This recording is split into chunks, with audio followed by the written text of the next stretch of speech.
You're listening to Leader FM. Leader FM is hosted by Executive Coach Dr. Scott Francis and Marketing Media Man Tony Creech. When you look through literature and ancient myths and movies and stories, basically the archetypal stories that we tell, leadership shows up primarily with the good king and the bad king. Okay, that's with the masculine version of it. Mm-hmm. It also shows up in the feminine with the evil stepmother, and the loving mother.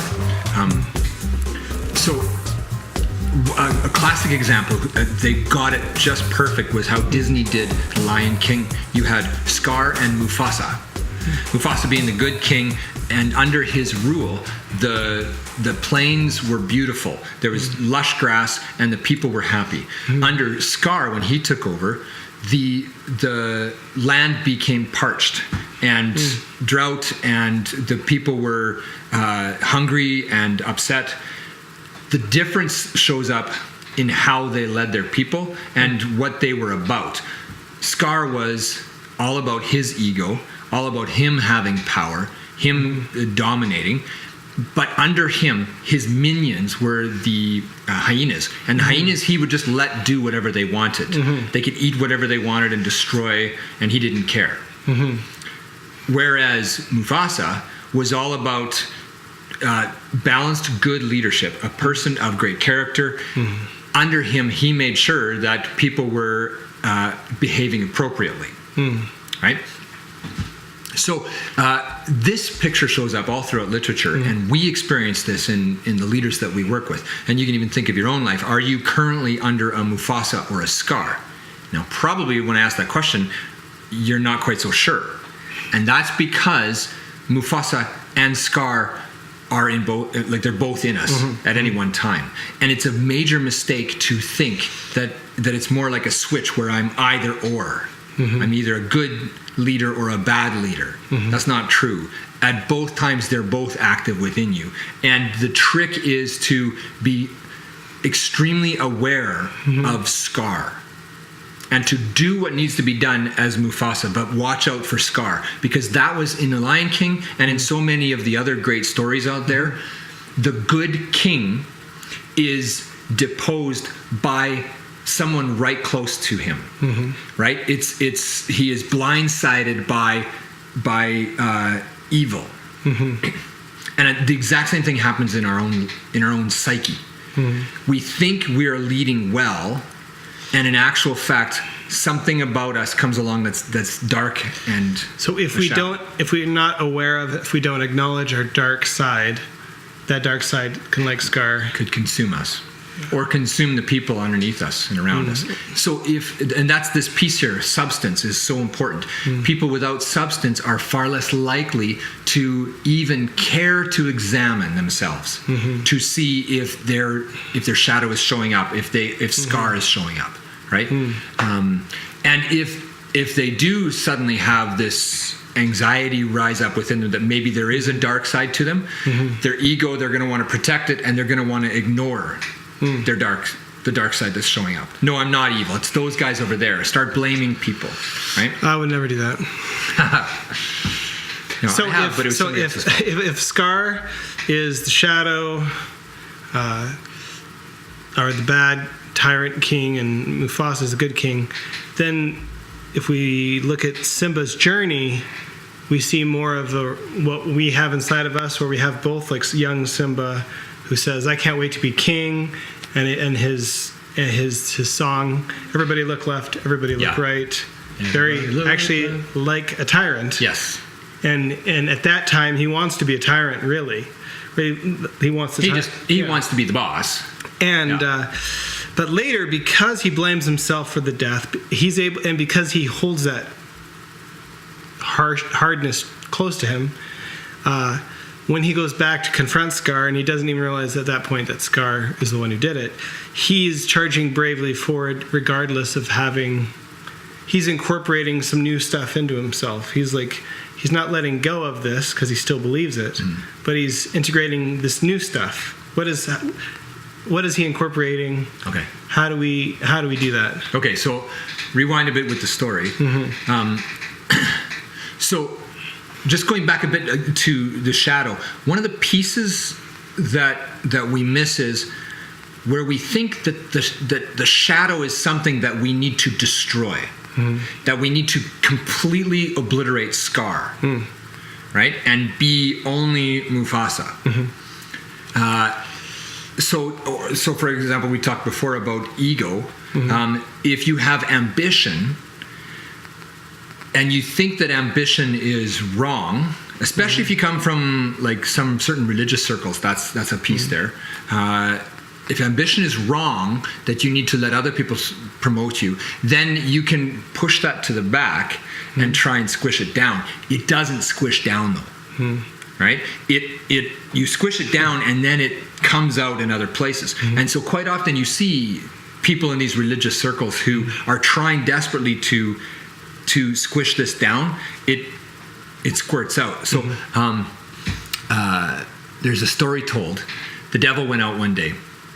He was looking for to just check out what was happening, and he saw a couple demons who were tormenting a monk. And the demons were doing everything they could to try and make this monk leave his faith. They were offering him women, and they were offering him riches and everything. And he was just a very I need these demons. Yeah, you get some. And he was Just kidding. He would not turn. He was just rock solid in his faith and his journey, right? And so these demons look up and they see the devil there, and they come quickly running over to him, and they bow down to the devil and they say, "Oh, sorry, master, we have been trying like anything to make this guy fall, and we just can't." And then the devil kind of smiled a little bit and he said, "Let me give it a go." So he went over in there, and he just quickly went up and whispered something in the ear of this monk. And at that moment, the monk ripped off his habit, threw it to the ground, cursed God, and then ran off to a city and threw himself into debauchery. And the demons were amazed. And they came over to the devil and they said, "How on earth did you do that? You're amazing. What did you do?" And the devil said, "Well, it's really quite simple. All I did is tell him that his brother was just made bishop." For a lot of people, we've all done it. When you squish down ego, when you squish down ambition and whatnot, it comes out in other places. And you see that with a lot of people in religious circles, that they're ambitious to be the most religious, right? And so that then comes up in leadership. I am so driven to be the best leader, so I'm going to squish down my ego. Then if someone comes along and says, "I'm not so sure that you're the best leader," all of a sudden there is an intense reaction against that person and defensive ego, right? Even though you're trying to push it down, it squirts out. So the trick is actually to bring a little bit of it into who you are, to integrate it in. So if you are ambitious, to let yourself be a little more ambitious than what is required, right? To integrate. But you want to integrate safely. You don't want to be so ambitious that you are destroying the people around you. But you are ambitious enough that you're healthy, right? So carry a clipboard and a whip together. A carrot stick. Yeah. Okay. So Scar and Mufasa. You had Simba. And Simba goes on his journey. Okay. So remember in the story, he thinks that it's his fault that his father died. Scar actually killed his dad, but he convinces Simba that it is. So he heads off. Now he was just singing, "I can't wait to be king," and then he runs off and joins Pumbaa and Timon, who are singing Hakuna Matata, which is no worries for the rest of your days. Just give up, right?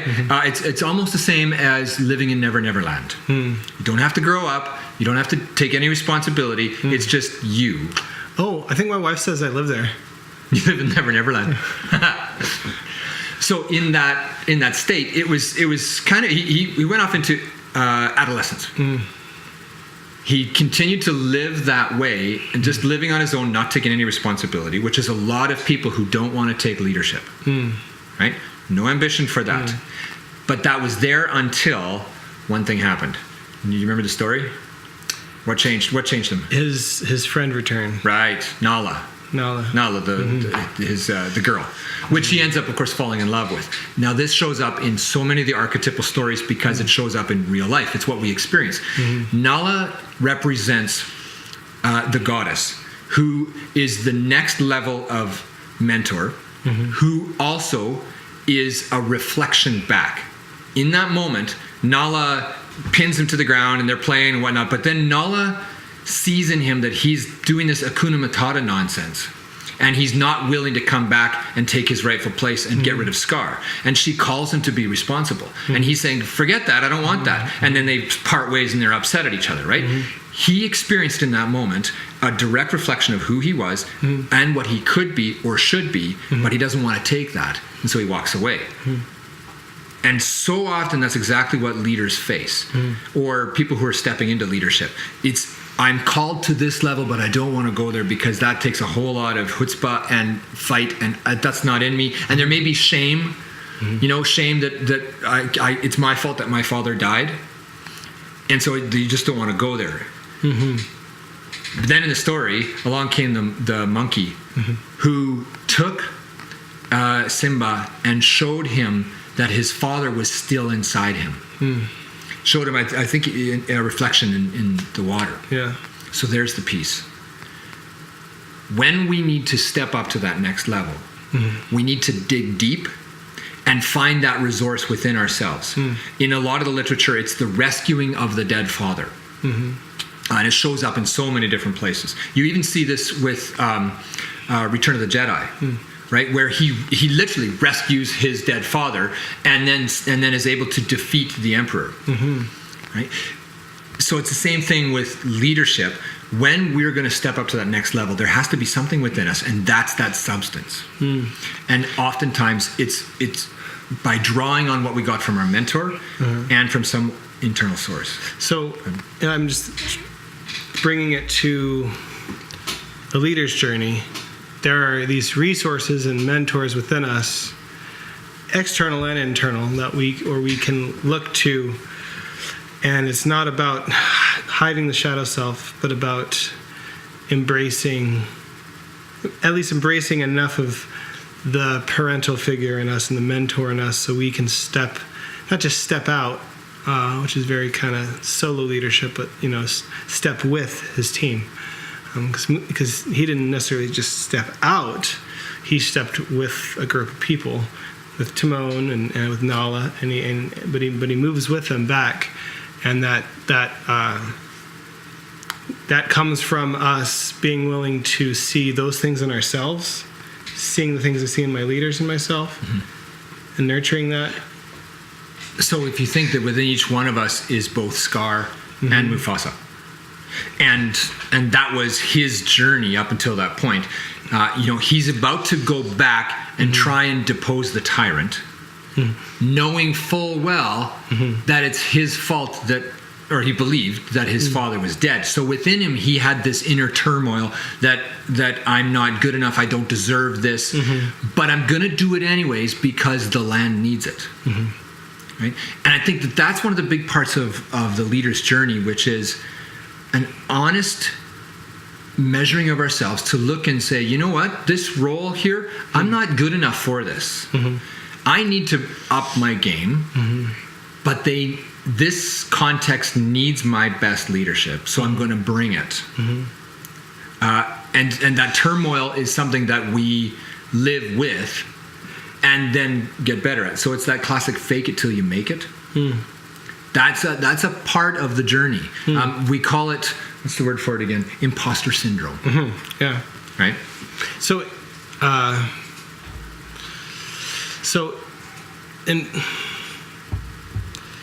imposter syndrome is a sign of our wishing we could live without our shadow self, or not embracing enough, or not believing enough in the Mufasa inside to a degree. All of us. To a degree. Because I don't hear you say to yourself in the mirror, I'm awesome and I can do it. Yeah. Because stand up in the mirror and say, I'm only Mufasa, there is no Scar in and there's skills to develop. It's point in time in the movie where somebody accepts something, but you have to get up tomorrow and do it too. and again, and we have moments of failure. And so here's where the good part of the ego comes into play. That ambition actually drives you to push through the fear and the discomfort. Because when you start stepping into that new role, you are stepping outside of your comfort zone into chaos, that's what he was about to do. He was going to fight, Scar, and it was going to be chaos, but it's what he needed to do. And yeah, that's the big thing that we do as on our leadership journey. Step into chaos, out of our comfort zone, and then we get stretched. Now, to see what I'm getting at here, though, in that chaos, we recognize that both Scar and Mufasa are part of who we are. And he had to do what Mufasa didn't do. See, this is the amazing thing. He brought his father's strength, but he also brought the fight, which Mufasa didn't do. He did what Mufasa couldn't, which was get rid of Scar, attack him, right? So he brought a little bit of the Scar into it. You get what I'm saying here? He brought the angry, fighting lion when he needed to show up, and that was Mufasa's mistake. Mufasa should have seen that in his brother and taken him out. Take out your brother. Take out your brother. Lessons for life.